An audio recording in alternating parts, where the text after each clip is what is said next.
यह भी स्पष्ट हो गई है। इसके तृप्ति बिंदु को शोध अनुसंधान करते हुए अर्थात कर्म स्वतंत्रता का शोध अनुसंधान करते हुए सुखी होने की आकांक्षा ही है। इसी क्रम में मनाकार को साकार करना सार्थक हो गया। यह कल्पनाशीलता कर्म स्वतंत्रता की अभिव्यक्ति जीवन की महिमा है, ना कि शरीर की, क्योंकि शरीर प्राणावस्था की द्रव्य वस्तु प्रक्रिया से ही संपादित हुआ है। ये पूरा रचना प्राण कोशा प्रधान है। ये प्राण कोशाओं अपनी क्षमता से अधिक होना संभव नहीं है। मानव शरीर रचना के लिए जितना औकात स्थापित हुई वह यथावत दोहराता हुआ दिखाई पड़ती है। कर्म स्वतंत्रता, कल्पनाशीलता, मानसिकता जो सर्व मानव में देखने को मिल रहा है, यह मानसिकता मूल स्वरूप में जीवन जागृति की ही एक प्रक्रिया है। तो फिर से वो पॉइंट रीइटरेट कर रहे हैं कि जीवन तृप्ति और मानव तृप्ति होना है। ये प्राण कोशा में नहीं होगा, ये होने की संभावना है ही नहीं, क्योंकि प्राण कोशा के हैसियत से ये अधिक है, ये कुछ और चीज है। क्योंकि कल्पनाशीलता के तृप्ति बिंदु और कर्म स्वतंत्रता के तृप्ति बिंदु है जो प्राण कोशा में नहीं मिलता, ये उसका फंक्शन ही नहीं है। तो प्राण कोशा में ये कैसे मिल सकता है? तो अपनी क्षमता से अधिक कैसे होगा? तो बेसिकली केमिकल और कॉन्शियसनेस अलग है ना। रासायनिक क्रिया बिल्कुल ही एक अलग चीज है, जीवन क्रिया बिल्कुल ही एक भिन्न चीज है ना। तो जो कल्पनाशीलता और कर्म स्वतंत्रता है, ये जागृति की प्रक्रिया है, कॉन्शियसनेस की एक प्रक्रिया है, कॉन्शियसनेस का फंक्शन है, और इसका बीज शरीर में मिल नहीं पाएगा। तो ये वाला पॉइंट मुझे लगता है बहुत ही महत्वपूर्ण है, और ऐसे पॉइंट्स जो मध्यस्थ दर्शन में कहा जा रहा है, इसको हमको जन चर्चा में, पब्लिक डिस्कोर्स डिस्कशन में लाने की बहुत आवश्यकता है। अगर हमें इस दर्शन को, जो मुझे लगता है कि अगर हमें इस दर्शन को स्थापित करना है, ये भी एक मुख्य काम जो बचा है। एक तो ऑफ कोर्स हम लोग खुद समझे और हमारे में भी कुछ गुणात्मक परिवर्तन हो, और जो भी प्रस्ताव यहाँ रखा गया है उसको हम कैसे जन चर्चा में लाए, इन चीजों को एक पब्लिक स्टैंड पे लाए, उसका डिसेमिनेशन हो, इस पे भी हम सभी लोगों को सोचने की आवश्यकता है। आगे बढ़ते हैं। जीवन में निरंतर संपन्न क्रियाकलापों में से मन एक क्रिया है, दूसरी क्रिया है वृत्ति जो विचार है, तीसरी क्रिया है साक्षात्कार चित्त में, किसी को समझने के लिए, अर्थ स्वीकृति के लिए, अर्थपूर्वक वस्तु स्वीकृति के लिए जो प्रयोजित है। जैसे पानी शब्द के साथ ही पानी रूपी वस्तु को अस्तित्व में स्वीकारने की क्रिया यह चित्त क्रिया है। इसी प्रकार बुद्धि में बोध क्रिया निश्चयता स्थिरता को स्वीकारने की अर्हता, इसी को दूसरी भाषा में सत्य धर्म न्याय को दृढ़ता पूर्वक स्वीकारने की क्रिया है।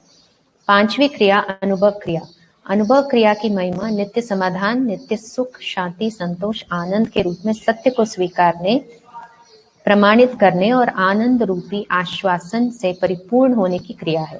ये पांचों क्रियाएं जीवन बल के रूप में कार्य करता हुआ स्पष्ट होता है। अनुभव ही प्रमाण है, इसका फलन आनंद है। जीवन स्वत्व है, इसको प्रमाणित करने के क्रम में संकल्प को परावर्तित करने के लिए चित्रण को सार्थक बनाने के लिए विश्लेषण को क्रियान्वयन करने के लिए चयन, तौर तरीका का चयन पूर्वक प्रमाणित करता हुआ मानव को पहचाना जा सकता है। इस विधि से ये पांचों परावर्तित होने वाली क्रियाओं को शक्ति नाम दिया गया।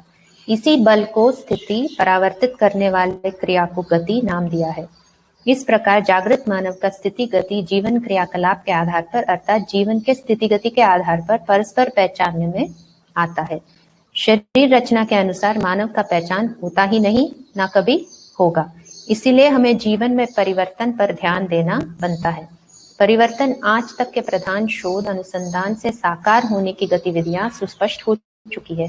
शेष भाग मनस्वस्थता है, उसे सहस्तित्ववादी दृष्टिकोण से सुस्पष्ट होने वाली ज्ञान विज्ञान विवेक संपन्नता पूर्वक अखंड समाज सार्वभौम व्यवस्था में भागीदारी पूर्वक मानव आकांक्षा और जीवन आकांक्षा को सार्थक बना सकते हैं। इसे हर नर नारी प्रयोग पूर्वक प्रमाण प्रस्तुत कर सकते हैं। देखिए कितना बढ़िया ढंग से इसको बताया गया है कि एक तो जीवन क्रियाओं को संक्षिप्त में स्पष्ट कर दिया गया है, जो कि मुझे लगता है कि आज तक इतनी स्पष्टता से जीवन क्रिया को कहीं रखा नहीं गया है, ऐसे मैं मानती हूँ, है ना। तो साक्षात्कार एक क्रिया है जो अर्थ को स्वीकारना, जैसे स्वभाव या मौलिकता को स्वीकारना। बोध क्रिया निश्चयता और स्थिरता को स्वीकारना, सत्य है ही मूल में धर्म और न्याय को स्वीकारना। अनुभव एक क्रिया जो नित्य सुख, नित्य समाधान, नित्य शांति, संतोष, आनंद के रूप में सत्य को स्वीकारना। तो ऐसे ये जो क्रियाएं हैं उसको बल कहा, और इसके आधार पर, अनुभव के आधार पर जो संकल्प होता है, जो व्यक्ति में संकल्पित होता है, उसके आधार पर आगे की चित्रण, विश्लेषण, है ना, सारा परिवर्तन होता है। इन दोनों को बल और शक्ति क्रिया को रखा ये बताने के लिए कि ये अक्षय क्रियाएं है, ये भौतिक रासायनिक क्रिया से बिल्कुल ही भिन्न क्रिया है ना। और क्योंकि अक्षय बल और अक्षय शक्ति जीवन में, हर जीवन में है, और यही समानता का आधार है। शरीर के आधार पर अगर आदमी या मानव को पहचानने जाएंगे तो ये कभी नहीं होगा, ये कभी हुआ नहीं है और आगे भी नहीं होगा। मनस्वस्थता के लिए काम करना होगा और कोई रास्ता नहीं है। तो इस पूरे चैप्टर में अगर आप देखेंगे तो मोटा मैसेज यही है कि जो भी काम अस्तित्व में होना था एक तरीके से पूरा हो गया। अब मनस्वस्थता का काम ही बचा है और हम सभी लोगों को उसी में लगना है, क्योंकि ये एक नेचुरल रिक्वायरमेंट है जीवन में, एक नेचुरल आवश्यकता है, और इसी आवश्यकता के लिए जीवन बार बार शरीर लेता है, इसी आवश्यकता को पूरा करने के लिए। तो बस यही काम बचा है। नमस्ते। तो अगर कुछ सवाल है क्या?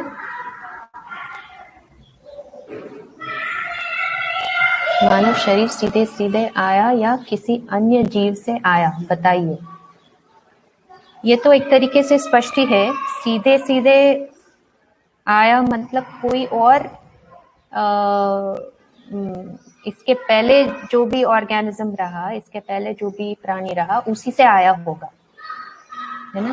तो ये बात हो गई कि अस्तित्व में हर प्रजाति जो भी बना वो क्रम से ही बना। और क्रम का मतलब है कि एक कोई स्थिति परिस्थिति या एक कोई रचना बनने के लिए उसका पूर्व कोई स्थिति परिस्थिति होना ही है, उसी से आगे की रचना बनती है। तो एक तो सारे ब्रह्मांडीय किरण, ऊष्मा, इन सब के संयोग में पानी, अम्ल, क्षार बना, इन सब के संयोग में रासायनिक द्रव्य बने, उन सब के संयोग में प्राण कोशिका बना, अलग अलग प्राण कोशिकाएं मिलकर कोई एक रचना बनी, वनस्पतियां बना, उन वनस्पतियों से ही आगे जीव संसार बना, उसी से आगे की स्थिति है मानव का शरीर। तो सारा क्रम से ही बना।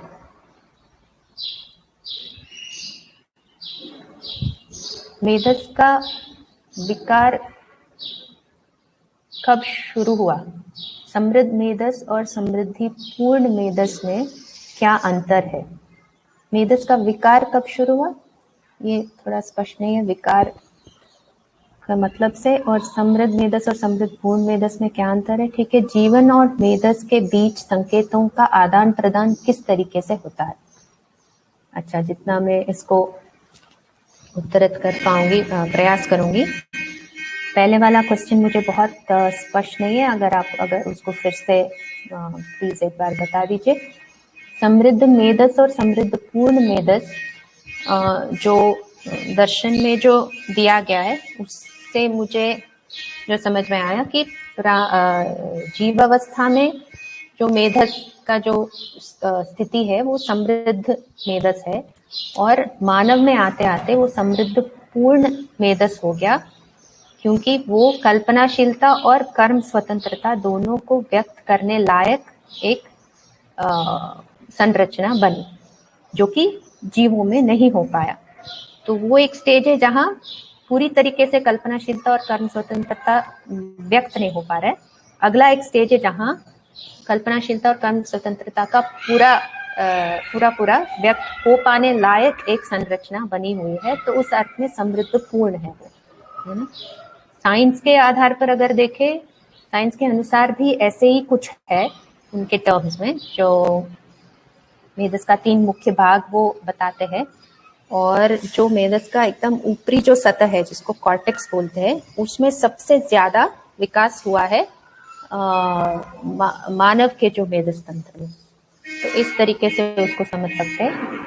जीवन और मेधस के बीच संकेतों का आदान प्रदान किस तरीके से होता है, इसको मैंने जो सुना है वो मैं बता सकती हूँ कि मेधस तंत्र जो है जीवन के ऊपर सिर वाले भाग में अंदर एक पानी में वो एक द्रव पानी को क्या एक लिक्विड में वो तैरता रहता है, और जीवन जो है उस जो रस जिसमें वो तैर रहा है उसमें वो कंपन वश उसमें कुछ कंपन पैदा करता है, जो मेधस तंत्र से निकला हुआ एक तो जो क्या बोलते हैं जो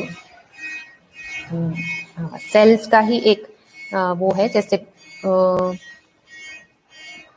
2 रेशा जैसा, वो इस कंपन को पिकअप कर लेता है और फिर आगे का जो संकेत है वो न्यूरॉन्स या सेल्स के द्वारा ही होता है, जैसे साइंस में पता जाता है।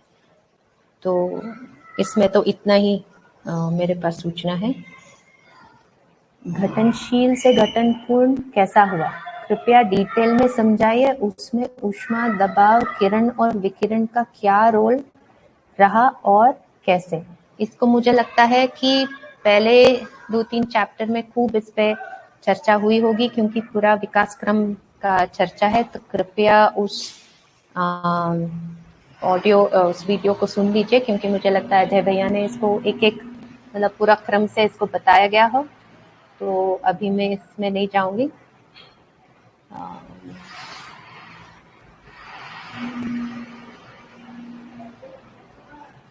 साक्षात्कार बोध अनुभव में अंतर स्पष्ट कीजिए। ये तो बहुत अलग एक टॉपिक हो जाएगा, पर अभी इस जो चैप्टर के अंतर्गत जो बताया गया है उसमें ये है कि जो 3-4 शब्दों में इसमें जो बाबा जी रखा है कि साक्षात्कार जो है वो निरंतर रहने वाली चीजों की पहचान है ना। तो स्वभाव का, मौलिकता का ये साक्षात्कार हो गया क्रिया।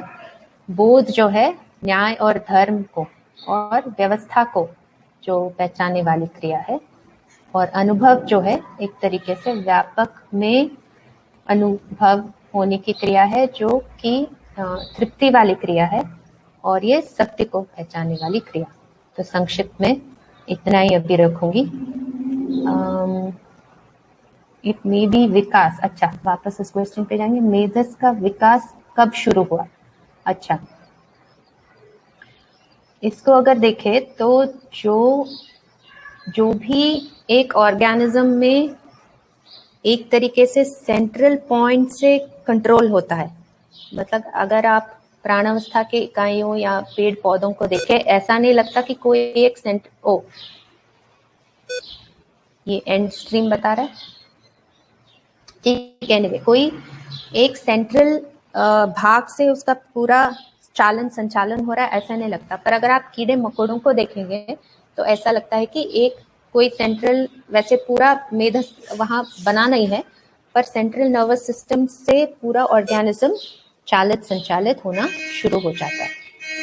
तो मुझे लगता है स्वेदित संसार से ये वाला भाग शुरू होने लगता है, और पूरा जो मेधस तंत्र बनता है वो जीवावस्था में बनता है। धन्यवाद। मुझे लग रहा है समय का भी वो हो गया। बहुत बहुत धन्यवाद।